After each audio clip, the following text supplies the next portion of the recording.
اعوذ باللہ من الشیطان الرجیم بسم اللہ الرحمن الرحیم ام حسبتم ان تدخلوا الجنة ولما يأتكم مثل الذين خلوا من قبلكم مستهم البأساء والضراء وزلزلوا حتى يقول الرسول والذين آمنوا معه متى نصر الله ألا إن نصر الله قريب صدق اللہ العظیم۔ کیا تم گمان کر بیٹھے ہو کہ تم جنت میں بغیر مشقت کے داخل ہو جاؤ گے، حالانکہ ابھی تک تو تمہارے پاس وہ ایسے حالات آئے ہی نہیں جیسے تم سے پہلے لوگوں کے پاس آئے تھے۔ انہیں مالی تنگیوں نے اور جسمانی بیماریوں نے پکڑ لیا تھا اور ان کے دلوں کو ہلا کر رکھ دیا گیا تھا، یہاں تک کہ رسول اور ایمان لانے والے کہہ پڑے تھے اللہ کی مدد کب آئے گی؟ ہم نے جواب دیا تھا انتظار کرو، آگاہ ہو جاؤ، بے شک اللہ کی مدد قریب آنے کو ہے۔ سورۃ البقرہ کی آیت نمبر 214 آپ کے سامنے تلاوت ہوئی۔ دعا فرمائیے اللہ تعالیٰ آیت کا صحیح مفہوم عرض کرنے کی توفیق عطا فرمائے، آمین۔ اس آیت میں جو بات پیچھے چلی آ رہی ہے کہ اللہ رب العزت نے اس بات کو بیان فرمایا کہ ایمان لانے کے بعد ایمان والوں سے خطاب کیا گیا کہ تم پورے اسلام میں داخل ہو جاؤ، مکمل اللہ کی فرمانبرداری میں داخل ہو جاؤ۔ اگر تمہارے راستے میں کفار اور اسلام مخالف طاقتیں وہ اپنا زور آزمائی کریں اور تمہیں دین سے دور کرنے کی کوشش کریں تو پرواہ مت کرو، تم دین پر جتے رہو، اپنے آپ کو مکمل دین میں پیش کر دو، اللہ کی فرمانبرداری کے لیے پیش کر دو۔ لیکن اس کا یہ مطلب کہ حالات لازمی آئیں گے، تمہارے ایمان کو پرکھا جائے گا۔ اسی بات کو اللہ رب العزت نے اس آیت میں بیان فرمایا، ہم حسبتم، کیا تم نے یہ گمان کر لیا ہے ان تدخلوا الجنت، کہ تم بغیر کسی مشقت کے جنت میں داخل ہو جاؤ گے؟ یعنی اگر ہم جنت میں داخل کریں بغیر کسی مشقت کے تو یہ ہمارا فضل ہے، ہم کر سکتے ہیں، لیکن جب تم نے اپنی زبان سے کہا کہ ہم ایمان لائے تو ہم تمہیں ضرور آزمائیں گے۔ سورہ عنکبوت اللہ تعالیٰ فرماتے ہیں حسب الناس ان یترکوا ان یقولوا آمنا وهم لا یفتنون، کیا لوگوں نے یہ گمان کر لیا کہ جب انہوں نے زبان سے یہ کہہ دیا کہ ہم ایمان لے آئے تو ان کی جان چھوٹ گئی، انہیں آزمایا نہیں جائے گا؟ وهم لا یفتنون، ہم انہیں بار بار آزمائیں گے۔ اور کیوں آزمائیں گے؟ کہ اس لیے کہ سچوں کو الگ کر دیا جائے اور کھروں کو کھوٹوں سے ممتاز کر کے الگ کر دیا جائے، ہر ایک کے سامنے بات واضح ہو جائے۔ حدیث میں آتا ہے اللہ کے نبی صلی اللہ تعالیٰ علیہ وسلم نے فرمایا یبتل المرء علی حسب دینہ، ہر شخص کو آزمایا جائے گا اس کے دین کے بقدر، جس کے اندر جتنی دینداری ہوگی اللہ کی طرف سے آزمائش اسی کے بقدر آئے گی۔ یعنی ایک آدمی، چنانچہ اسی روایت میں آپ نے فرمایا اشد الناس بلاء الانبیاء ثم الامثل فالامثل، سب سے زیادہ مشقتیں وہ انبیاء پر آتی ہیں، کیونکہ انبیاء کا تعلق اپنے رب سے بڑا مضبوط ہے، تو جس کا اپنے رب سے جتنا بڑا مضبوط تعلق ہوگا اللہ اس تعلق کی بنیاد پر آزمائیں گے۔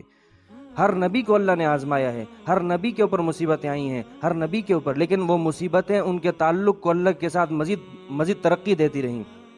ایوب علیہ السلام کو آزمایا گیا،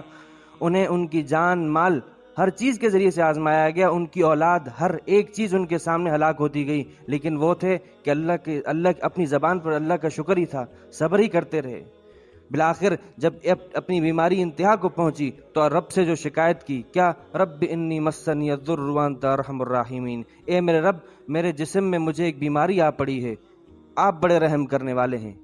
یہ الفاظ کہے تو اللہ تعالیٰ نے ان کے الفاظ پر ان کی بیماری کو جو کہ سالوں سے چل رہی تھی، یحییٰ علیہ السلام کو آروں سے چیرا گیا، ہر نبی کو آزمایا گیا ہے۔ اللہ حدیث میں آتا ہے، اسی آیت کے شان نزول میں لکھا گیا ہے، حضرات صحابہ اکرام، ایک صحابی حضرت خباب بن الارت رضی اللہ تعالیٰ عنہ آپ صلی اللہ تعالیٰ علیہ وسلم کے پاس مکی زندگی میں جب آپ مکہ میں تھے وہ آتے ہیں، ان کے جسموں پر زخم کے نشانات ہیں، حضرات صحابہ اکرام کو کیا کیا مظالم نہیں ڈھائے گئے، تو حضرت خباب بن الارت آتے ہیں، فرماتے ہیں یا رسول اللہ آپ دیکھیے تو اسی ہمارے ساتھ کیا ہو رہا ہے، آپ اللہ سے دعا کیوں نہیں کرتے؟ آپ اللہ سے دعا کیجئے ان کفار کو، یہ جو ہم پر ظلم ڈھائے ہوئے ہیں ان کی پکڑ ہو۔ تو اللہ کے نبی صلی اللہ تعالیٰ علیہ وسلم فرماتے ہیں تمہیں پتہ نہیں تم سے پچھلے لوگوں میں ایسا ظلم کیا گیا تھا کہ ان میں سے کسی ایک کو لایا جاتا تھا تو لوہے کی دندانوں سے، لوہے کی کنگھیوں سے ان کے جسموں کو چیرا جاتا تھا، اور سر سے لے کر پاؤں تک ایک ہی آری کے ذریعے سے چیر دیا گیا۔ تو کہا اللہ کے نبی نے فرمایا تم صبر کرو، صبر کے نتیجے میں تمہیں اللہ جو مقام دینا چاہتا ہے تم اس مقام کا انتظار کرو۔ تو اللہ فرماتے ہیں کیا تم گمان کر بیٹھے ہو ان تدخلوا الجنہ، کہ تم جنت میں داخل ہو جاؤ گے، ولما یأتکم مثل الذین خلو من قبلکم، حالانکہ ابھی تک تو تمہارے پاس ان لوگوں کے حالات آئے ہی نہیں جو تم سے پہلے گزر گئے۔ کیا حالات آئے تھے؟ اللہ فرماتے ہیں مستہم البأساء، مالی تنگیوں نے، مالی اعتبار سے معاشی تنگیوں نے ان کو پکڑ کے رکھ لیا تھا، اور والضراء، اور جسمانی بیماریوں نے، جسم کی بیماریاں وغیرہ ہر قسم کی جسمانی ان کے اوپر مصیبتیں ڈھائی گئیں، وزلزلوا، اور ان کی دلی کیفیت کیا تھی کہ ہلا کر رکھ دیے گئے تھے،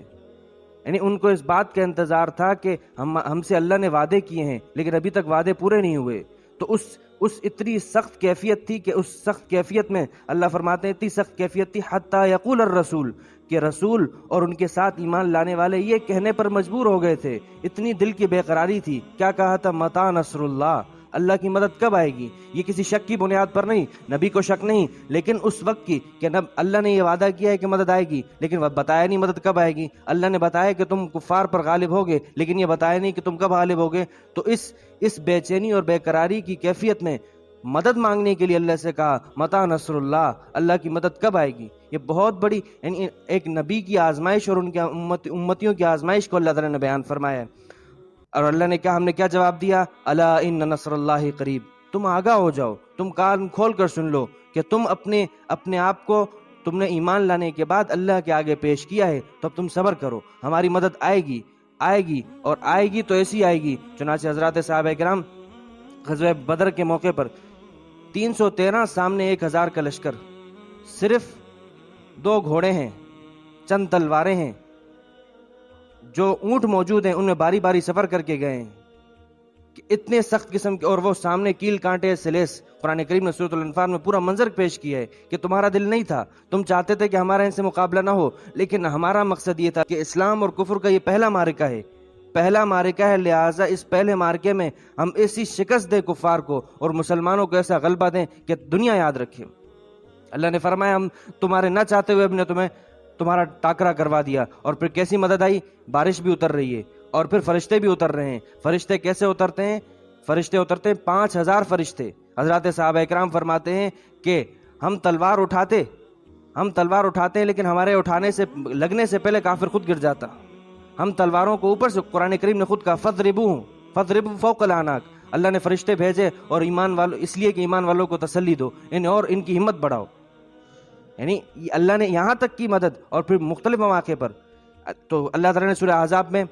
فرمایا کہ ایسی سخت کیفیت تھی، وَبَلَغَتِ الْقُلُوبُ الْحَنَاجِرَ،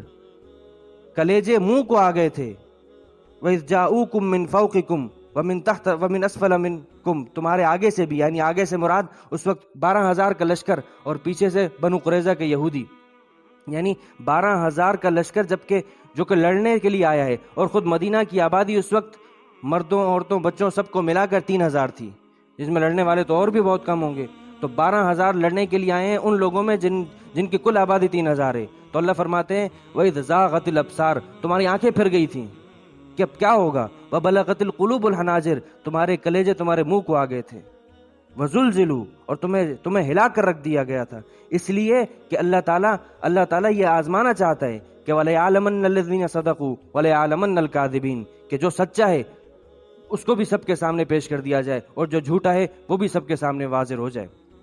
تو اب دیکھیے ان حضرات صحابہ کرام اور ہم سے پہلے جو امتیں گزری ہیں، ہم سے پہلے جو لوگ گزرے ہیں، ان پر ان کے براہ راست دین پر مصیبت آئی۔ آج ہم میں سے ہر شخص کو آزمایا جا رہا ہے، لیکن اس کی آزمائش ایسی نہیں ہے کہ اس کی آزمائش میں اس کو کوئی گن پوائنٹ کے اوپر کوئی اس کو اسلام پر عمل کرنے سے روک رہا ہو یا کلمہ پڑھنے سے روک رہا ہو، ایسا نہیں ہے۔ آج ہماری آزمائش ہے تو کیا ہے؟ آج ہمارے سامنے آزمائش ہے اللہ کا دین، اس پر عمل کرنا ہے، پابندیاں جو اللہ نے لگائی ان پابندیوں کو قبول کر کے اسی کے مطابق چلنا ہے۔ حدیث میں آیا آپ صلی اللہ تعالیٰ علیہ وسلم نے فرمایا کہ الدنیا سجن المؤمن وجنت الکافر، دنیا یہ مومن کے لیے قید خانہ ہے، یعنی جس طرح قید خانے کے اندر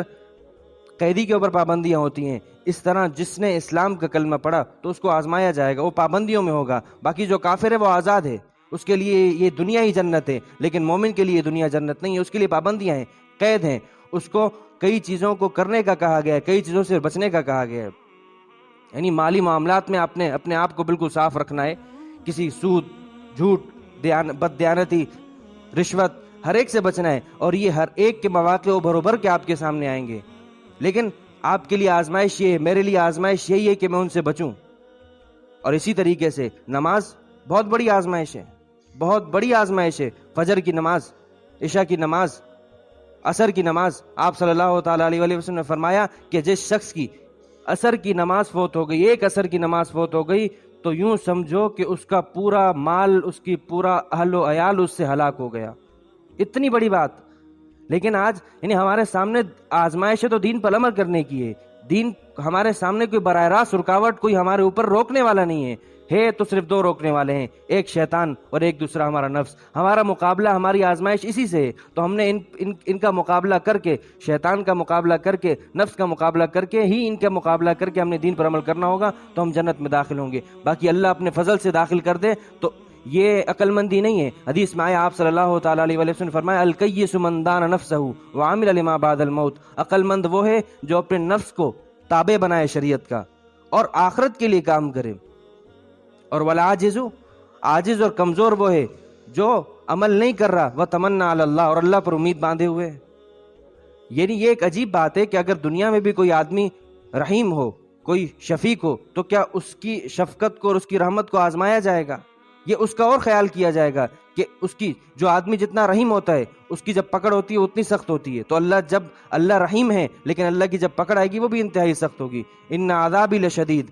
ان اللہ شدید العقاب، اللہ تعالیٰ بڑی سخت پکڑ کرنے والے ہیں۔ تو اللہ نے واضح طور پر بیان فرما دیا، ترجمہ دوبارہ سن لیجئے، ام حسبتم، کیا تم نے یہ گمان کر لیا ہے، ان تدخلوا الجنہ، کہ تم جنت میں بلا مشقت داخل ہو جاؤ گے، ولما یأتکم، حالانکہ ابھی تک تو نہیں آئی، مثل الذین خلو من قبلکم، ان لوگوں کے حالات، ان لوگوں کے جیسے حالات جو تم سے پہلے گزر گئے۔ کیسے حالات تھے ان کے؟ مستہم البأساء والضراء، انہیں سخت قسم کی مالی حالات نے اور سخت قسم کی جسمانی حالات نے انہیں پکڑ لیا تھا، وزلزلوا، اور ان کے دلوں کی کیفیت یہ تھی کہ ہلا کر رکھ دیے گئے تھے، حتیٰ اس قدر یقول الرسول والذین آمنوا معہ، کہ رسول اور ایمان لانے والے یہ کہہ بیٹھے تھے متی نصر اللہ، اللہ کی مدد کب آئے گی، الا ان نصر اللہ قریب، ہم نے جواب دیا تھا کہ سب کان کھول کے سن لو، اللہ کی مدد آئے گی، ان قریب آئے گی۔ اللہ تعالیٰ آیت کے سبق پر عمل کرنے کی توفیق عطا فرمائے۔ وآخر دعوانا الحمدللہ رب العالمین۔